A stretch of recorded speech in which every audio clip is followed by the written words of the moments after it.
जय श्री राम, जय भगवान परशुराम।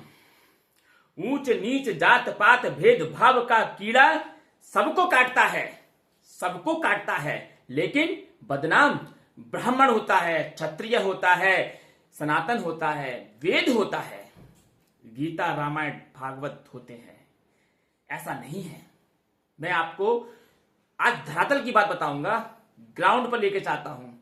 अमूमन हम सभी भारतवासी 90% ग्रामीण क्षेत्र से ही बिलोंग करते हैं। किसी ना किसी रूप में हम ग्रामीण क्षेत्र से जुड़े हुए व्यक्ति हैं। आज हम देखते हैं ग्रामीण क्षेत्रों में आज के परिदृश्य में, जबकि संविधान लागू हुए उसके बाद भी कैसे एससी वाले एसटी वाले के यहां नहीं जाते शादी विवाह समारोह में। ये हम इसके आई विटनेस हैं, हमने देखा है और आज भी देख रहे हैं। एससी वाले एसटी वाले के यहां विवाह समारोह में नहीं जाते, खाना नहीं खाते हैं। तो फिर वहां ब्राह्मण नहीं गया, वहां क्षत्रिय नहीं गया कहने आपसे कि आप करो। आपने स्वयं किया, लेकिन आप अपने कृत्य को दबाते हैं और ब्राह्मणों को बदनाम करते हैं। ओबीसी एससी क्या नहीं जाती, आज भी गांव में, देहातों में, ग्रामीण परिवेश में जितने भी विवाह समारोह होते हैं, चाहे वह विवाह समारोह हो या फिर अन्य कोई समारोह, मैंने तो अपनी आंखों से आज तक किसी ओबीसी वाले को एससी वाले के यहां जाते हुए नहीं देखा। वैसे रोज जाएंगे, लेकिन विवाह समारोह में कोई किसी का नहीं जाएगा।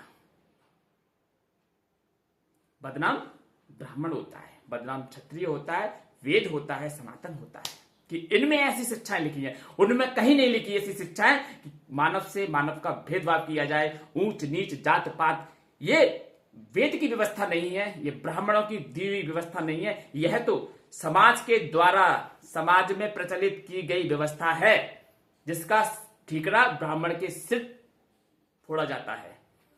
जानते हो क्यों? क्योंकि ब्राह्मण के ऐश्वर्य से, उसकी कीर्ति से, उसकी विद्वता से, उसके ज्ञान से चिढ़ जो होती है, जलन जो होती है, आप भी करो। किसने रोका है आपको? आप इंटेलेक्चुअल बनो, विद्वान बनो, वेदों का अध्ययन। विद्वता तो जब आएगी ना, जब हम वेदों का अध्ययन करेंगे, शास्त्रों का अध्ययन करेंगे, उस इंटेलेक्चुअल लिटरेचर को पढ़ेंगे, तभी तो हम विद्वान बनेंगे। लेकिन उस इंटेलेक्चुअल लिटरेचर को जब हम गाली देंगे, जब उसकी हम डिसरिस्पेक्ट करेंगे, तो कहां से इंटेलिजेंट बन जाएंगे? मित्रों, वेदों में कहीं पर भी महिलाओं के प्रति या हमारे अन्य जो वर्ग हैं उनके प्रति भेदभाव, ऊंच नीच जात पात का वर्णन नहीं है। वेद की वर्ण व्यवस्था है, लेकिन वर्ण व्यवस्था का जिस प्रकार क्लैरिफिकेशन किया जाता है, उसका जिस प्रकार से इंटरप्रिटेशन किया जाता है, वो लोग गलत करते हैं। वर्ण व्यवस्था का मतलब क्या होता है जानते हो आप? व्यक्ति जब जन्म लेता है, उसकी जन्म से लेकर मृत्यु तक का वर्णन इस वर्ण व्यवस्था में समाहित है। मनुस्मृति का एक श्लोक मुझे याद आ रहा है, जो कि बहुत प्रचलित श्लोक है। जो लोग मनुस्मृति को गाली दे रहे हैं, वो कभी मनुस्मृति को पढ़े नहीं हैं, कभी मनुस्मृति को समझे नहीं हैं। उनके नेताओं ने, उनके संगठन के आंदोलनकारियों ने उनको जो पढ़ाया है, बताया है, अपने उद्देश्य के अपने मतलब उद्देश्य के अकॉर्डिंग उतना ही उन्होंने सीखा है। कि मनुस्मृति में महिलाओं का हनन किया, ये किया, वो किया, वो तुमने मान लिया, लेकिन मनुस्मृति को कभी भी आपने पढ़ा नहीं। अगर मनुस्मृति को आप पढ़ते तो शायद ये जहर समाज में आज नहीं घोल रहे होते और मनुस्मृति को जलाने की आवश्यकता नहीं होती। आप 1776 में अंग्रेजों के द्वारा ट्रांसलेट की हुई मनुस्मृति को ही पढ़ते हैं। 1776 में अंग्रेजों के द्वारा सबसे पहले मनुस्मृति को इंग्लिश में ट्रांसलेट किया गया। अब जो इंग्लिश में ट्रांसलेट करेगा, अपने अकॉर्डिंग करेगा, तो वो अपने अकॉर्डिंग, अपने उद्देश्यों के अकॉर्डिंग उस ग्रंथ को ट्रांसलेट करेगा।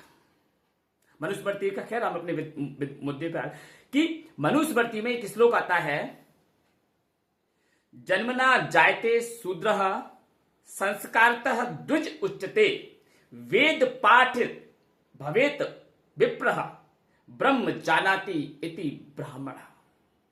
यानी कि यह श्लोक हमें यह बताता है कि प्रत्येक मनुष्य जन्म से शूद्र ही होता है। उसका संस्कारों के माध्यम से, हमारे वेद में 16 संस्कार हैं। जन्म से गर्भ धारण करने से मृत्यु पर्यंत तक 16 संस्कार होते हैं। इन्हीं संस्कारों के बीच में मानव का संपूर्ण विकास किया जाता है। तो मनुस्मृति कहती है, जन्मना जायते शूद्रः संस्कारतः द्विज उच्यते, वेद पाठ भवेद विप्रः ब्रह्म जानाति इति ब्राह्मण। जो ब्रह्म को जानता है वही ब्राह्मण है, जो वेद पाठ करता है वह विप्र है। और संस्कारतः द्विज, संस्कारों से व्यक्ति आगे की यात्रा पर बढ़ता है।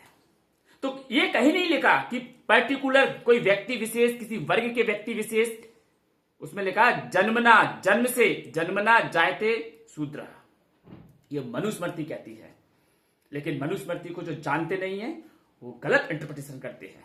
दूसरा, वेद में महिलाओं के प्रति क्या लिखा हुआ है। जो लोग आज कहते हैं ना कि संविधान ने महिलाओं को अधिकार दिए, अरे जो संविधान ने महिलाओं को अधिकार दिए हैं वो अधिकार वेदों ने अनादिकाल से महिलाओं को दिए हुए हैं। और महिलाओं की जो रिस्पेक्ट सनातन में है, जो वेद में है, जो मनुस्मृति में है, वो तो आदिकाल से है। मित्रों, वेद का एक उपनिषद है तैत्तरीय उपनिषद। ये बहुत प्रसिद्ध उपनिषद है। तैत्तरीय उपनिषद का प्रथम खंड शिक्षावल्ली, जिसका 11वें नंबर का श्लोक मंत्र है, अनुवाक है, 11वें नंबर के अनुवाक का द्वितीय पैराग्राफ, जो कहता है महिलाओं के विषय में, मात्र देवो भव, मात्र देवो भव, यानी कि महिलाओं को देवताओं के तुल्य माना गया है। मात्र देवो भव। तो ऐसा हमारा है वेद, वेदांग, सनातन। इसको ठीक से न जानने के कारण आज भ्रम की स्थिति उत्पन्न हो गई है। और विशेष करके इन राजनीतिज्ञों के द्वारा, इन षड्यंत्रकारियों के द्वारा जो राजनीति में आना चाहते हैं, इनके द्वारा समाज में सुनियोजित तरीके से जहर घोला जाता है, जहर घोला जाता है। और अब हम इनके जहर को काटने का काम करेंगे। चैलेंज। जय श्री राम, जय भगवान।